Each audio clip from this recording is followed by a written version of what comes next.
What's up, guys? This is currently my favorite dude. I love watching this dude.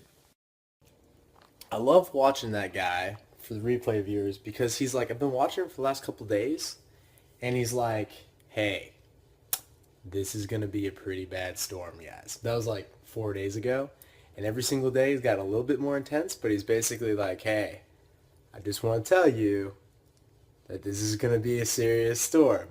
And what's hilarious is that when I tell my buddies, like, yo, it's going to be a for real storm.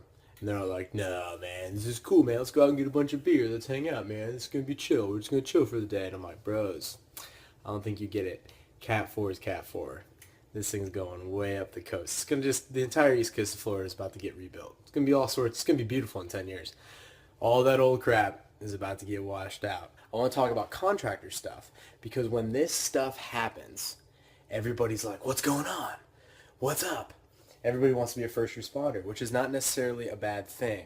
But I will tell you guys that there is serious opportunity in storm cleanup operations. Now, if y'all are local, and that means like Georgia, that means South Carolina, it means North Carolina, it pretty much means days drive type of situations. Here's what happens with a storm. When I was a kid growing up over here on the west coast of Florida, we used to get nailed with storms. Like, we had a series of like 5 years. We got nailed with storms like Katrina, Charlie, and all those things ran up the coast. Obviously, Katrina ran in New Orleans.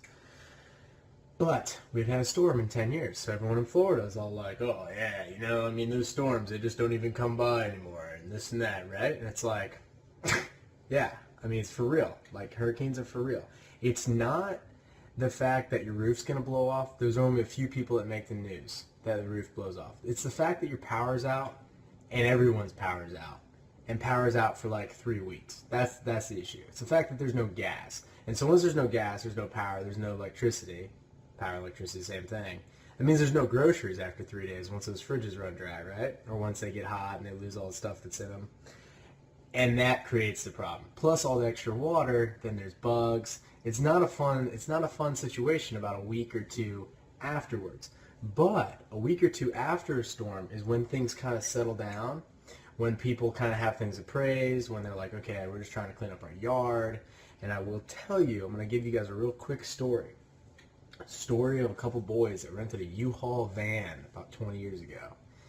And they went over to the opposite coast of Florida when a hurricane happened. So they were prepping, they were thinking that a hurricane was going to happen. They had all this extra food, and they had all this extra ice, and they had all this extra, and that's why they got the U-Haul van and hold all their stuff. What happens is nothing came to their county. But what they did is they transported that van 3 hours across the state, and they started price gouging people, right? And charging $10 a bag of ice and this and that. And what happened was they made an absolute killing for the first few days. And they helped a bunch of people who actually needed that ice. And the reason that we use ice, for an example, and this happens in all sorts of different things with storms, the reason we use ice is because ice is one of those things where it keeps medicine cold for like diabetics and things like that are serious. Like there are certain things where it's like, insulin needs to be kept refrigerated, period. And the reason we use the high price is because the high price basically allows the guy down the road that's like, oh, I'm just trying to keep my beer cold. And he's like, $10 a bag, not really. But the lady that's trying to keep her insulin cold, she's like, yo, whatever it is, $20 a bag, whatever. And it sends a signal to all these younger guys, or what they call entrepreneurs in the economy, who are like, yo, bro, if you ride three hours east with a truck full of ice, bags are going for $10 a bag, right? And they're up over here loading for $1 a bag and going over there for $10 a bag. The reason that this is important is that there's a big philosophical miscommunication with, is this price gouging or is this helping? And it's helping, ultimately. The economists will say it helps.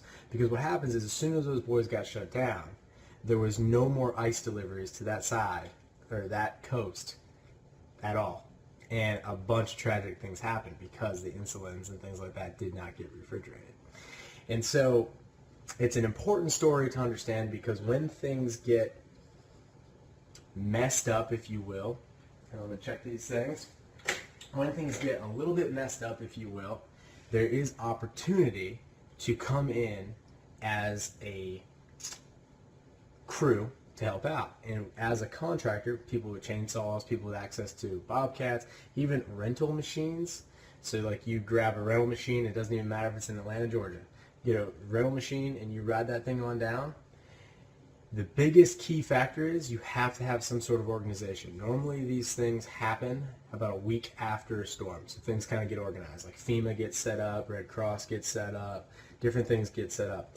But there are opportunities to throw yourself together a crew and come down with literally just chainsaws or bobcats and grapples.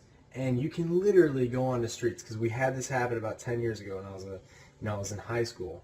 And I saw this stuff happen, and you can literally go out and just start talking to neighbors, and you can create an entire day of work, of excellent, cool work. Some of it may be volunteer work, so some of it may be like cleaning up streets, just getting access for trucks and stuff to get in, but then everyone's got a yard, and everybody's concerned about getting their yard back to where it was, right? Whether it's down trees, whether it's just getting tarps up on the roof. I mean, there's a million different things, and it depends on how affected the area is. So keep in mind, hurricane's going to affect like a couple hundred square miles. There's going to be areas that are like, yeah, we lost a couple roof shingles and a tree fell over. And then there's going to be areas that are like, yo, we have no roofs. And so like there's definitely a difference. You know, like Red Cross rolls into like there's no roofs. Like everyone else kind of rolls into like you got a car on your minivan, or you got a pine tree on your minivan type of stuff. You'll start to see in the next few days, because this thing is going to go up the coast of Florida. So this thing's going to like hit in West Palm, and it's just going to ride. Like the eye of the storm is just going to ride the coastline. And because it's going to ride the coastline, it's going to be devastating. There's going to be like when I was coming home today when I was coming, you know, like obviously I'm filling up. Everyone in Sarasota is not worried about it, but like all my tanks and crap are filled, because this thing's probably going to loop back around and then like boomerang it. So it's going to be like, oh, boom, you're out of power, everything like that. Psych, 3 days later, I'm back, bitches. The business part of this is there's opportunities to work with organizations like Red Cross, work with organizations like FEMA, work with just straight up Craigslist ads. Like it's one of the easiest ways, especially if you're traveling from out of state. And traveling is not that big of a deal when you look at it in terms of days. So let's say that it's your fall season and you're like, all right, let's go down there for a week and just clean house. You know what I mean? Like let's just, you know, we'll hotel it or whatever.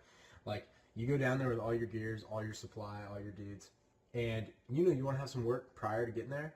Just throw up some Craigslist ads in affected areas and ask those people to send you photos if they have power and you know, type of stuff like that. Like, you know, there'll be a lot of areas that will, so you can just Google around like where it is, and you just literally test market different areas with Craigslist ads and try to drum up some like, you know, 2 days here, 1 day there.